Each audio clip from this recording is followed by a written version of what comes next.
Okay, ito guys, dito na tayo sa Malungon Gamay. Malungon Gamay.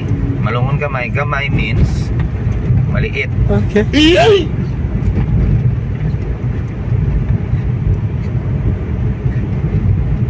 Hindi masyadong bibo yung mga lugar dito banda sa Sarangani.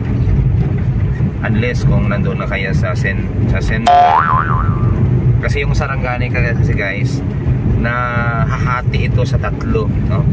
Inahati ng Gensan yung Sarangani. Halimbawa, kung dito ka galing sa Malungon, papunta ka ng Maitom o Kiamba o Maasim, na-remember nyo yung maraming isda na dumagsa. Pag pumunta kayo doon, dadaan ka sa Gensan. So yung Gensan ay hindi part ng Sarangani, pero dadaan ka talaga doon hanggang makarating ka sa Maasim, Kiamba at saka sa Maitom. Ngayon, kung ikaw ay galing dito rin sa Malungon papuntang Glan or Malapatan or Alabel, na kung saan makikita ang Capitol ng Sarangani at saka yung mga magagandang beaches ng Glan or White Beach, dadaan ka pa rin sa Gensan. Yan ang sinasabi ko sa inyo guys, na yung Sarangani ay nahati sa tatlong bahagi. Yan. So before ka makapunta sa mga lugar na yan, dadaan ka talaga sa Gensan. Kasi yung Gensan kasi, yung Sarangani, isa lang yan noon. Ang tawag sa kanila, under kayo sila sa South Cotabato Province. Pero nagkahiwalay kasi lumalaki yung population, nagpalaki yung mga income, kaya nagiging Sarangani. So ang Sarangani na naman ay nanggaling sa salitang sarangan or mga taong sarangan. Yan, Sarangani. Iyon ay initiative po ng mga dating opisyal ng Sarangani para ma-divide at mahiwalay ang Sarangani sa South Cotabato o sa Gensan. Sa pagkakaalam ko guys, yung mga Chongbian ang nag-initiate para ma-separate at magiging Sarangani.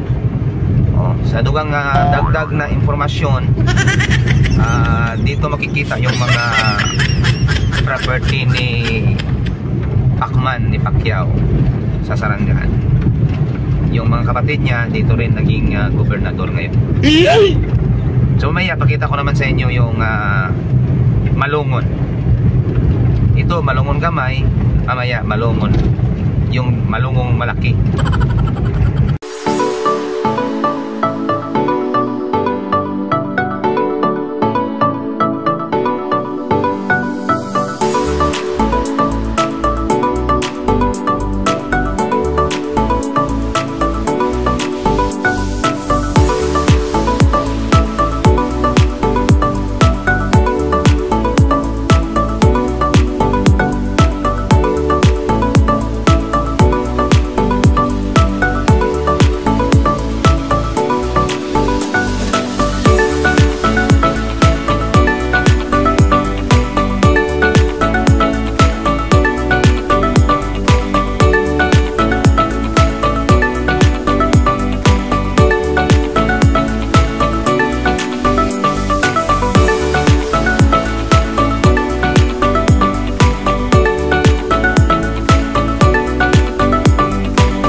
lapad. Napakaganda talaga mga guys, mga ka-fire.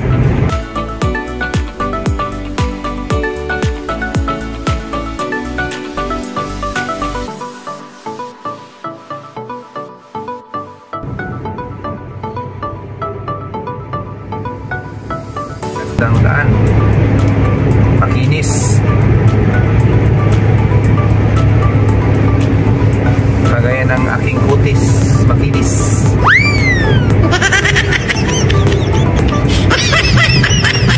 Sunod guys, maglagay na tayo ng holder guys, kasi medyo masakit ng aking kalamnan guys, ng aking kamay.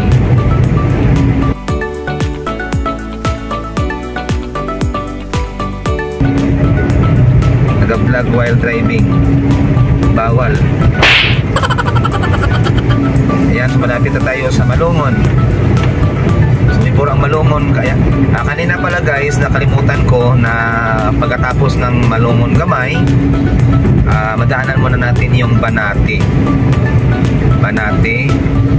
and then Malalagpugon, pagkatapos Malungon. Galing Malungon, madaanan mo naman yung Malandag at saka yung mga barangay-barangay ng Gensan, hanggang makarating na tayo sa House of Champion Gensan, General Santos City.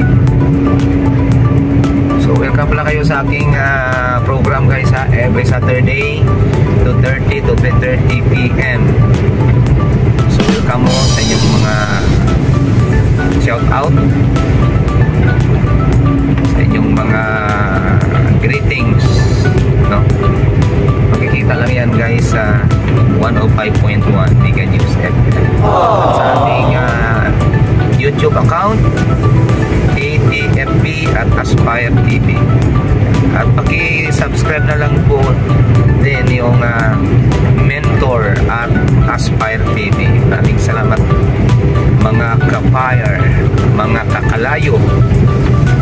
Ang tawag sa atin mga kakalayo. Keep the fire burning.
Guys, ano yung pinaka-munisipyo nila? Bungon.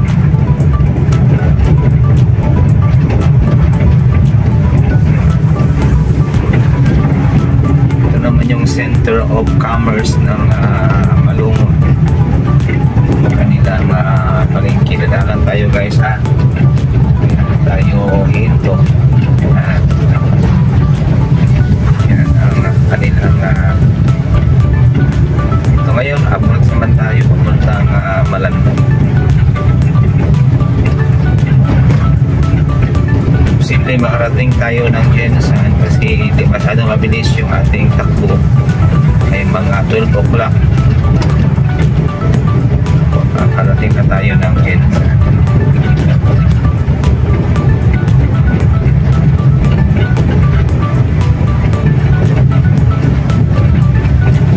Masyadong bibo yung lugar ng Sarangani, lalo na yung mga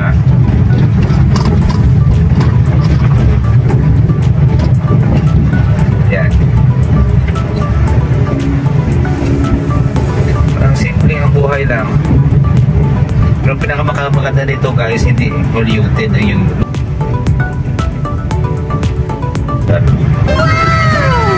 hindi polluted at saka walang maraming mga manluloko. Walang manluloko dito. Ang manluloko dito yung nag-vlog lang. No, no, no, no.